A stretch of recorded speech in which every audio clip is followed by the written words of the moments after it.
In the early 2000s, a groundbreaking American television show took the world by storm. Its name, Pimp My Ride. Has anybody seen that American show Pimp My Ride? Yes. Yeah, you seen that? Hosted by the charismatic rapper Xzibit, the show embarked on a journey to transform ordinary cars into extraordinary masterpieces. Girl, take out your brand new ride.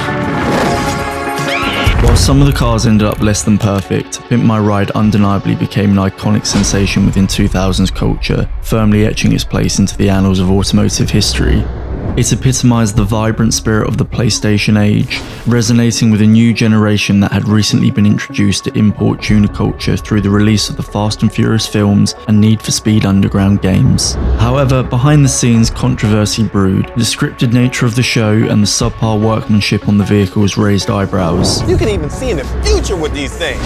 Yet despite the controversy, Pimp My Ride is held in relatively high regard, with its large entertainment value being enjoyed by millions of people even today. It wasn't perfect, but it didn't have to be. Come on, you were doing good! With its resounding success, the show's creators saw an opportunity to expand its reach, and so they turned it into a franchise. Across the vast expanse of the Atlantic Ocean, a British rendition emerged, fueled by the desire to replicate the success of its American counterpart. Pimp My Ride UK was born, but to put it bluntly, it missed the mark. But why was this? How could such a tried and tested show be so poorly executed on the other side of the pond? This is the story of Pimp My Ride UK, and how it became universally hated. Debuting on British screens in 2005, Pimp My Ride UK embraced the same premise as its American predecessor, a charismatic host breathing new life into dilapidated vehicles.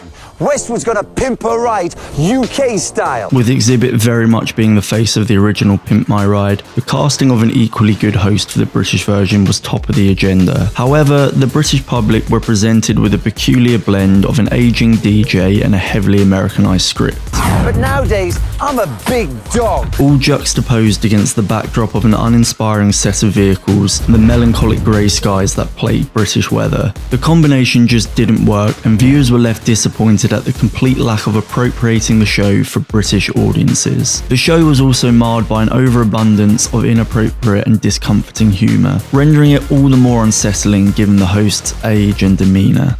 It's a Morris mine if you didn't know, yeah? A Morris what? Minor. The viewers just didn't connect with Tim Westwood like they did with Xzibit, but this was always going to be the case. Tim Westwood was twice the age of most of the participants, and with Pimp My Ride's target demographic being young car enthusiasts aged between 16 and 34, it made the decision to cast Tim Westwood as the host even more questionable. Complaints arose about the lack of authenticity and Westwood's attempt to act like a teenager. It was a mismatch that further alienated the viewers and made the show all the more strange to watch. No real effort was made to make the show uniquely British, with Pimp My Ride UK very much feeling like a cheap imitation. The format just didn't translate well, with the show lacking an identity and appearing strangely dated. Groping for words. The British rendition also received negative feedback from countless reviewers and commentators, with famous presenter Charlie Brooker calling the show phenomenally and frighteningly shallow.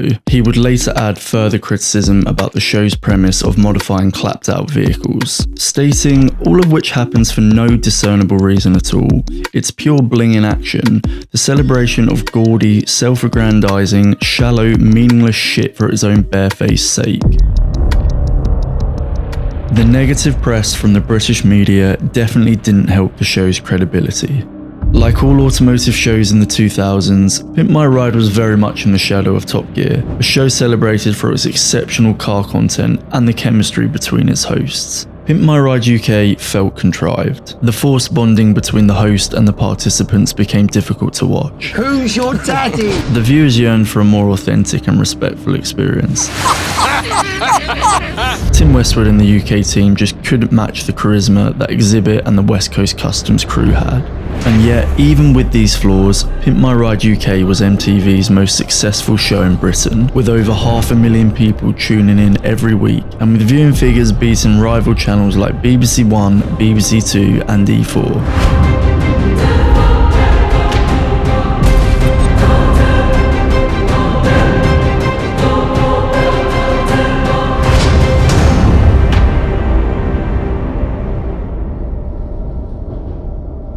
But why was that?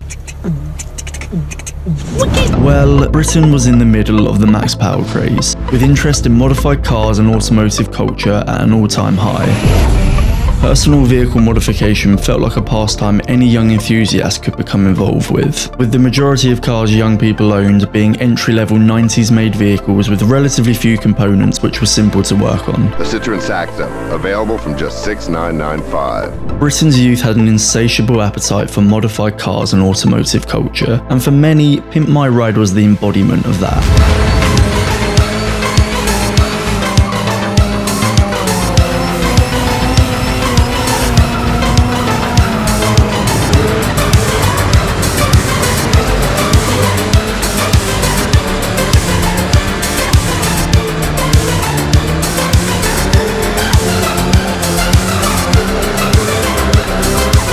The show also benefited from incorporating celebrities into a few of the episodes, including pimping a black cab owned by Bez from the Happy Mondays and working on a Volkswagen LT for Madonna. This tactic allowed the show to reach new viewers outside of the automotive world, but the franchise's downfall was just around the corner.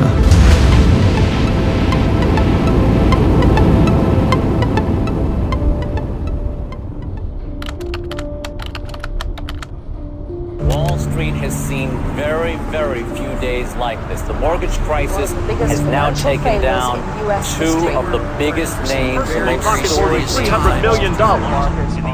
The global economic crash of 2008 killed the Pimp My Ride franchise overnight. Suddenly it became totally distasteful to spend tens of thousands of pounds modifying rubbish old cars. Especially whilst people across the country were losing their homes. Warning from the IMF that the global economy was facing its most dangerous crisis for 70 years and that the UK is likely to slip into a recession. The PlayStation age of car modification was finally over, and with that the world moved into a new era.